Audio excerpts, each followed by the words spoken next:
Bienvenue à Bon Sabbat chez vous. L'émission pour les familles et personnes seules souhaitant vivre un début de sabbat différent. Bon Sabbat chez vous commence maintenant.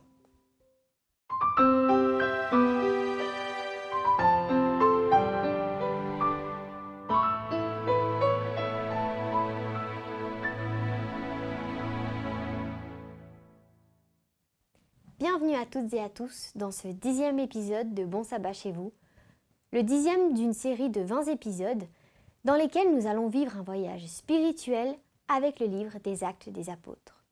Imaginez la nuit précédant l'exécution d'un condamné à mort. Aujourd'hui, c'est précisément ce dont nous allons parler avec l'apôtre Pierre.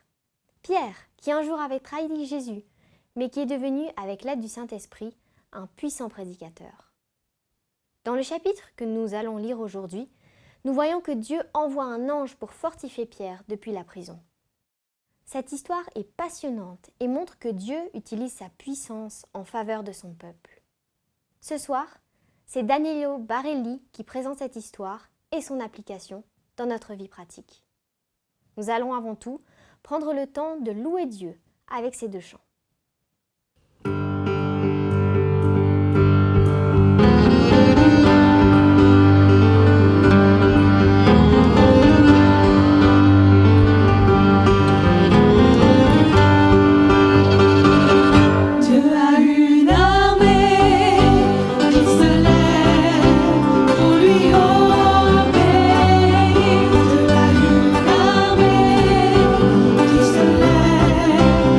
Pour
nous sommes en souci.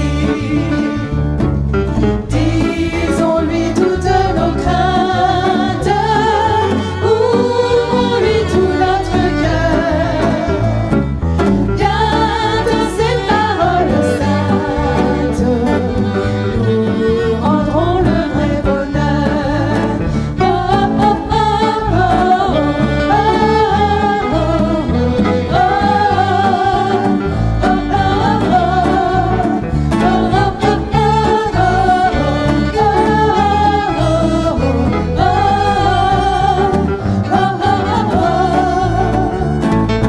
quel ami fidèle et tendre, nous avons Jésus-Christ, toujours prêt à nous apprendre à comptons sur lui. Si nous croyons sincères à chercher la sainteté, il écoute nos prières et nous met en liberté. Quel ami fidèle et tendre, nous avons Jésus-Christ. Bientôt il viendra nous prendre, être au ciel avec lui. Suivons donc l'étroite voie, en comptant sur son secours. Bientôt nous aurons la joie de vivre avec lui toujours.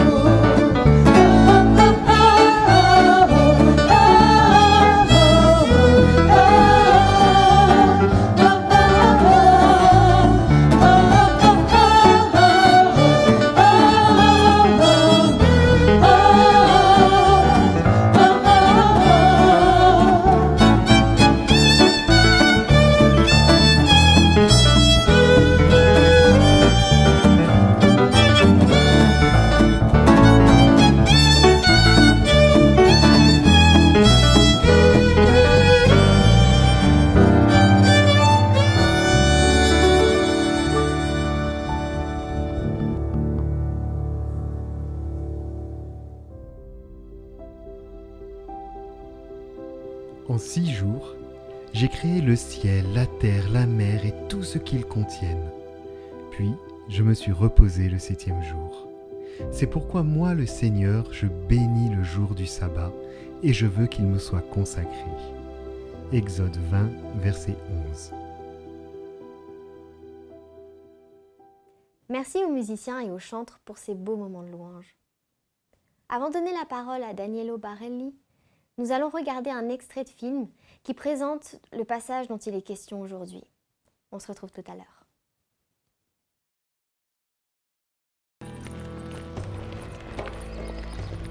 Vers la même époque, le roi Hérode se mit à maltraiter quelques membres de l'Église. Il fit tuer par l'épée Jacques, le frère de Jean.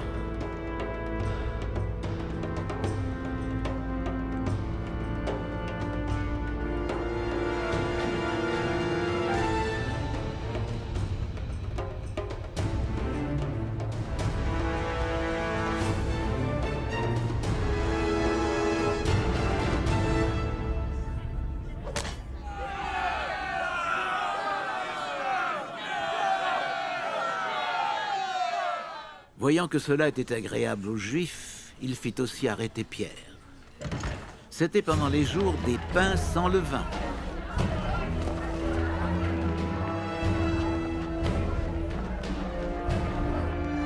Lorsqu'on eut arrêté Pierre, il le fit mettre en prison et le plaça sous la garde de 4 escouades de 4 soldats chacune.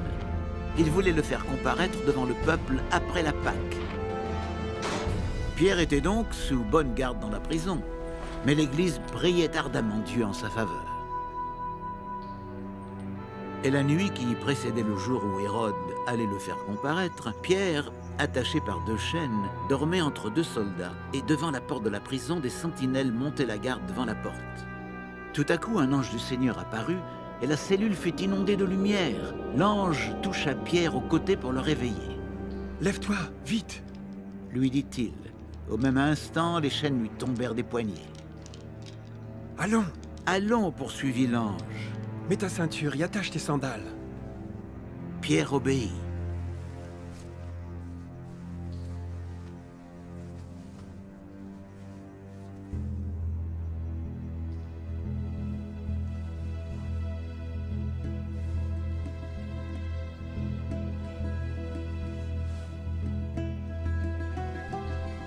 Maintenant, mets ton manteau et suis-moi. Ajouta l'ange.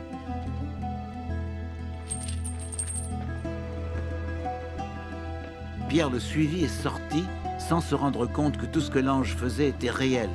Il croyait avoir une vision. Ils passèrent ainsi devant le premier poste de garde, puis devant le second et arrivèrent devant la porte de fer qui menait à la ville. Celle-ci s'ouvrit toute seule.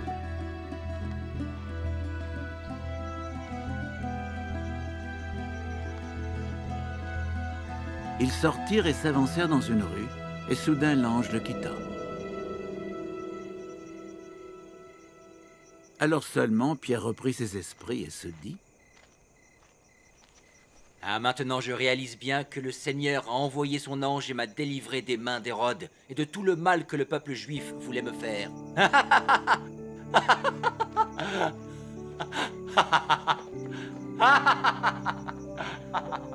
Après réflexion, il se rendit à la maison de Marie, la mère de Jean surnommé Marc. Un assez grand nombre de frères s'y étaient réunis pour prier. Il frappa au battant de la porte. Une servante appelée Rhôde s'approcha et demanda qui était là.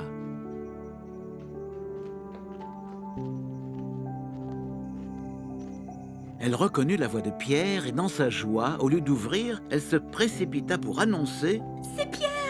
Il est là, devant la porte !» « Mais tu es folle !» dirent-ils. Mais elle n'en démordait pas. Alors ils dirent : « C'est son ange !» Pendant ce temps, Pierre continuait à frapper.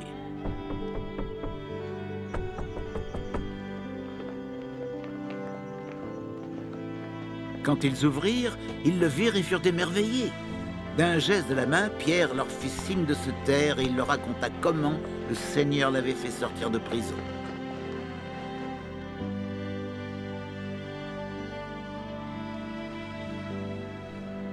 Faites savoir tout cela à Jacques et aux autres frères. Puis il sortit et s'en alla dans un autre lieu.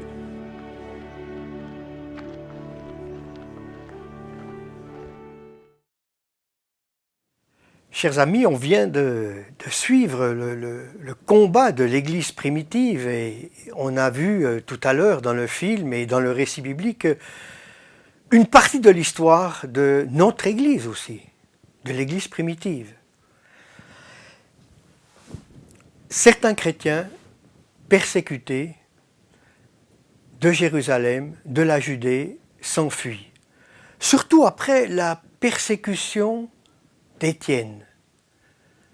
Certains s'enfuient et une partie de ceux qui s'enfuient, qui partent, certains en mission, certains pour trouver un travail, certains pour s'installer ailleurs, certains pour vivre leur foi, trouvent refuge dans la ville de Antioche. Antioche-sur-Oronte. Antioche-sur-Oronte, aujourd'hui, c'est une petite ville de 60 000 habitants. À l'époque, c'était une grande ville, une métropole. Cicéron dira que c'est la troisième ville de l'Empire, après Rome et Alexandrie. C'est une ville de commerce, il y a un port, c'est une ville intellectuelle, c'est une ville culturelle, c'est une ville où s'est développé aussi un luxe assez voyant.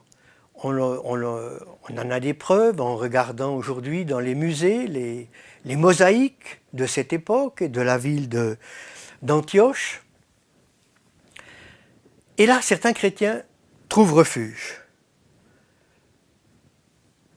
Tout d'abord, ils trouvent refuge dans des grottes tout près de la ville. Et ils se réunissent ensemble pour parler de Jésus. Ce sont des disciples de Jésus. Et puis, petit à petit, ils ont pignon sur rue. ils constituent une église, une communauté, et lorsqu'une communauté se crée, c'est bien d'avoir des personnes qui prennent soin de la communauté, des bergers. Et c'est là que la chose est extraordinaire. Barnabas, qui est en charge de cette église, a l'idée d'aller chercher l'apôtre Paul. Il fait un voyage d'environ, la Bible nous dit, 200 kilomètres pour aller chercher l'apôtre Paul. Il le convainc de venir à Antioche. Et l'apôtre Paul sera pasteur à Antioche. L'apôtre Paul, qui était à l'origine des persécutions de beaucoup de ceux qui sont membres d'église, deviendra leur pasteur. Ça, c'est quand même extraordinaire. Mais c'est formidable. Les membres d'église, mes chapeaux. Quel esprit de pardon. Quel esprit d'affection. Quel esprit de confiance. Et l'apôtre Paul va se régaler pendant le temps qu'il est à Antioche pour former une église, une communauté. Il y a des chrétiens qui sont juifs, il y a des chrétiens qui viennent du paganisme, il y a des hellénistes, il y a beaucoup de monde, et l'apôtre Paul fédère cette communauté, avec l'aide bien sûr de Barnabas et d'autres personnes. Et là, c'est là qu'il nous est dit, pour la première fois, on a appelé, la Bible nous dit, la première fois on a appelé les disciples de Jésus chrétiens. Et juste après, alors ça c'est extraordinaire, juste après ce passage que l'on trouve à la fin du chapitre 11, verset 30, juste après, il nous est parlé d'un geste d'entraide, d'une collecte. Il y a eu une famine qui a duré 3 ans sous l'empereur Claude. Joseph nous en fait part. Cette famine a été plus dure à Jérusalem qu'en Syrie, où habitait l'apôtre Paul, l'église d'Antioche. Et l'église d'Antioche décide de faire un geste, une grande collecte. Ils décident de partager leurs biens. Partager leurs biens avec les frères qui sont dans le besoin. Ellen White nous dit, en parlant de ce passage, elle nous rappelle que c'est très important de partager ses biens, de partager son temps, comme de partager son espérance. Elle dit c'est une obligation solennelle que de prendre soin de ceux qui souffrent. George Knight dira, le seul facteur qui sera déterminant au jour du jugement, c'est ce qui aura été fait ou négligé par rapport à la personne de Jésus dans les pauvres et dans les affligés. C'est très important. Les membres de l'église d'Antioche se réunissent et il est dit, au verset 30, ils firent selon leurs moyens. L'original dit, ils firent selon leurs ressources. Ils n'ont pas pris quelque chose dont ils n'avaient plus besoin pour le donner à l'église, pour le donner dans une association caritative. Non, ils ont pris de leurs ressources, ils ont partagé leurs ressources pour leurs frères et sœurs qui étaient dans le besoin à Jérusalem. Et puis, on continue au chapitre 12 et on voit quelque chose de très triste, un passage triste.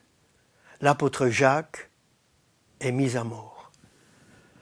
L'apôtre Jacques, un ami de Jésus, le frère d'un autre apôtre, est mis à mort par une famille d'assassins. La Bible nous dit que, en ce temps-là, chapitre 12, verset 2, en ce temps-là, Hérode supprima par l'épée Jacques. J'ai dit une famille d'assassins. Son grand-père avait déjà provoqué, Hérode le Grand avait déjà provoqué le massacre des innocents. Ensuite, Hérode Antipas avait fait exécuter Jean-Baptiste. Maintenant, le petit-fils, Hérode Agrippa Ier, persécute l'Église, met à mort Jacques. Une famille d'assassins qui a dominé sur la Palestine pendant presque un demi-siècle. C'est aussi l'occasion de se rappeler de nos autorités, de prier pour nos autorités, d'être aussi reconnaissant que nos autorités travaillent pour le bien, pour l'avancement, en prenant soin des plus pauvres, des affligés. Il faut les porter dans nos prières et être content des autorités que nous avons, en leur apportant, dans ce qui est possible, notre soutien et en étant aussi reconnaissant. Jacques est mis à mort. C'est un scandale. Comment ça se fait que Jacques est mis à mort? Mais comment ça se fait? Comment c'est possible? C'est le scandale du péché, c'est le scandale du mal. Et il semble dominer là. Et on doit se rebeller contre ça. On ne peut pas accepter cela. C'est pas possible. C'est pas possible que Jacques soit mis à mort. Parfois, quelqu'un qui a vécu 80, 90, 100 ans, il meurt et on entend dire « c'est la vie ». Ben non, c'est pas la vie. Pas du tout. C'est le contraire de la vie. C'est la non-vie. C'est le résultat du péché. Il faut se rebeller contre ça. Et on peut se rebeller contre ça en s'unissant à Dieu, en luttant avec lui, comme l'a fait l'Église d'Antioche, pour le bien, pour l'installation de son royaume. N'acceptons pas que la mort domine, que le péché domine. Rebellons-nous, luttons. Un scandale reste un scandale. Et puis le récit continue. Le récit continue et on voit quelque chose qui nous fait plaisir, quelque chose qui est beau, quelque chose de merveilleux. Et puis le récit continue et c'est un récit qui nous comble, qui nous fait plaisir. On voit la libération de l'apôtre Pierre de prison. L'apôtre Pierre, destiné, tout comme Jacques, à être mis à mort, eh bien, est libéré. Un ange le libère. La Bible nous dit, un ange pénètre sa cellule. L'ange illumine la cellule. L'apôtre Pierre dort. Il dort. L'ange le réveille. Les chaînes de l'apôtre Pierre tombent. L'ange le conduit à travers une porte qui s'ouvre toute seule sans bruit, une deuxième porte qui s'ouvre toute seule sans bruit, une troisième porte qui s'ouvre toute seule sans bruit. Et l'apôtre Pierre se trouve dans la rue. Et là, il connaît la situation. Il se retrouve dans la rue. Il est délivré. Et là, les chrétiens, parfois sont bouche bée. L'ange, avec toute sa lumière, n'arrive pas à réveiller Pierre. Pierre, il dort. Mais lorsque Pierre se retrouve tout seul, que l'ange est parti dans la rue, nuit noire, il voit clair, il voit où il est. Et alors, il part retrouver ses amis. Et là, c'est incroyable.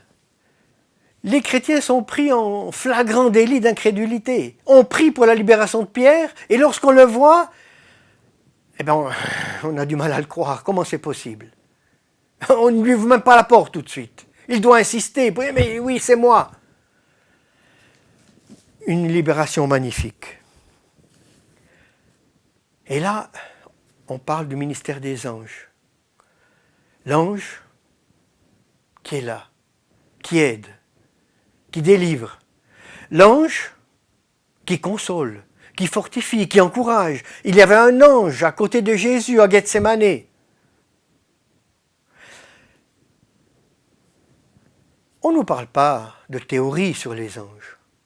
On ne nous fait pas une théorie sur les esprits. Les anges sont là. Ce sont des esprits au service de Dieu pour le bien de ses enfants. C'est tout. La Bible ne nous dit pas grand-chose. Peut-être qu'on peut se rappeler Jacob, lorsqu'il fuyait la colère, lorsqu'il fuyait ses ennemis, lorsqu'il s'est retrouvé presque au milieu du désert, un désert de rochers, où il se sentait entouré par l'ennemi. Jacob était là, qu'est-ce que je vais faire? Où suis-je? Je suis tout seul au milieu de cet univers, entouré d'ennemis, comme un peu nous, le coronavirus, ou d'autres maladies. Qu'est-ce que je vais faire? Où sera le secours? Et là, il a une vision, une échelle du ciel sur la terre, des anges montent et descendent. Pas de théorie. Mais là, Dieu veut nous dire que le ciel est tout près de nous. Le ciel est près de chacun de nous pour nous aider, pour nous encourager, pour nous aider sur le chemin qui mènera à la vie éternelle.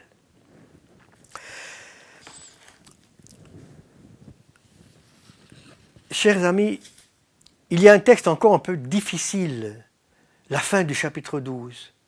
Hérode Agrippa Ier, lui qui se targuait d'observer les commandements, d'être quelqu'un qui suivait la loi, se fait applaudir, se fait tellement applaudir, tellement flatter, qu'on le prend pour un dieu. Ah, on aime la flatterie, c'est vrai. Quand on nous flatte, quand on nous dit qu'on est bon, qu'on est le meilleur. Ah, c'est vrai qu'on est sur un petit nuage parfois. Et là, eh bien, Hérode était sur un grand nuage. Il se prenait presque pour Dieu. Et là, il est dit qu'un ange l'a frappé. Il est mort. Il est mort en très peu de temps. La Bible ne nous cache rien. Les choses bonnes, les choses tristes, les choses parfois incompréhensibles, la Bible nous dit la vie comme elle est. Mais elle nous dit surtout qu'on n'est pas seul, que Dieu est là tout près et que les anges sont au service de Dieu pour notre bien. Ayons confiance. Ayons confiance que le ciel est tout près de la terre. Et mon espoir, c'est que chacun puisse réaliser dans sa vie ce verset, que l'on trouve en Actes au chapitre 11 au verset 24, où il est dit de Barnabas, c'était un homme plein de foi, bon et rempli du Saint-Esprit. Que chacun de nous puisse réaliser cela, être bon, plein de foi, rempli du Saint-Esprit. Bon sabbat à chacune et à chacun.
Bien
de ton cœur. Bien avant que coule le sang et la sueur, bien avant les clous, le froid et la douleur. Tu rêvais du jour où je pourrais t'aimer. Tu rêvais du jour où je pourrais t'aimer. Abba Père, je suis à toi. Abba Père, je suis à toi. Abba Père, je suis à toi. Abba Père, je suis à toi. Abba Père, je suis émerveillé, saisi par l'immensité de ton amour pour moi. Abba Père, si grande est ta tendresse, ton cœur est grand ouvert et je viens plonger dans tes bras.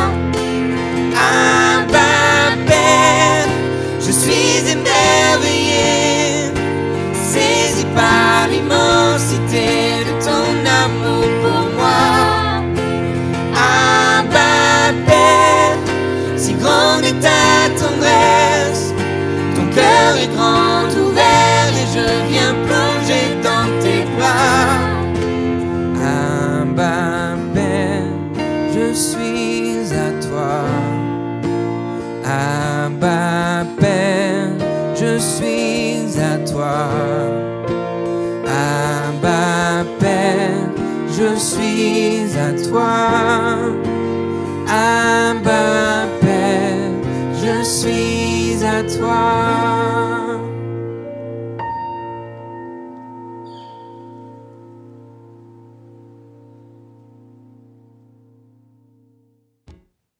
Merci à Danielo Barelli de nous avoir présenté ses réflexions à propos de ce témoignage de l'incroyable aventure spirituelle pour l'Église primitive. Mais avant de nous quitter, je vous rappelle que si vous souhaitez faire une demande de prière, vous trouverez un lien dans la description de cette vidéo. Si vous cherchez une église adventiste à visiter, il y a aussi un lien pour vous. Nous espérons que notre émission vous accompagne et vous inspire pendant cette journée de sabbat. Vous pouvez revoir cette émission à tout moment sur la plateforme de streaming adventplay.tv. Et pour finir, je vous donne rendez-vous donc la semaine prochaine pour un nouveau début de sabbat ensemble. En attendant, bon sabbat chez vous.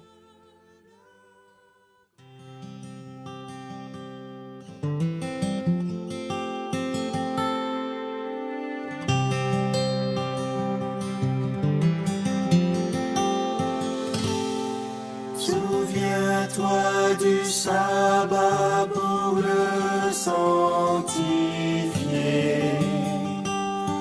car en ce jour, Dieu nous invite à venir le rencontrer dans son amour pour mieux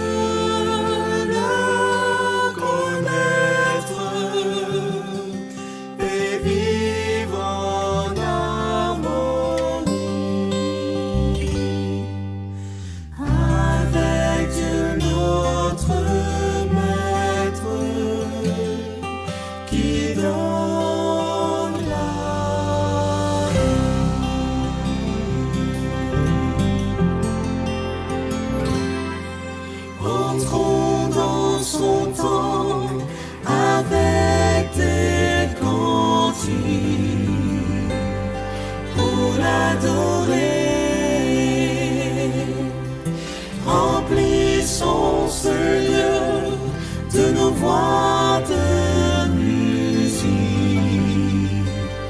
pour le louer. Merci à notre Père pour le jour du sabbat.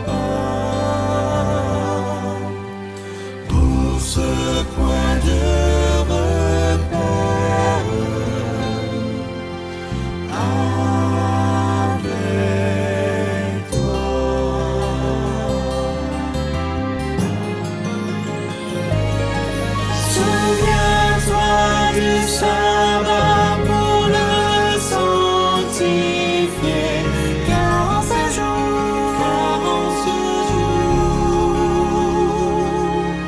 Dieu nous invite à venir le rencontrer dans son amour, pour mieux le connaître et vivre en harmonie avec Dieu notre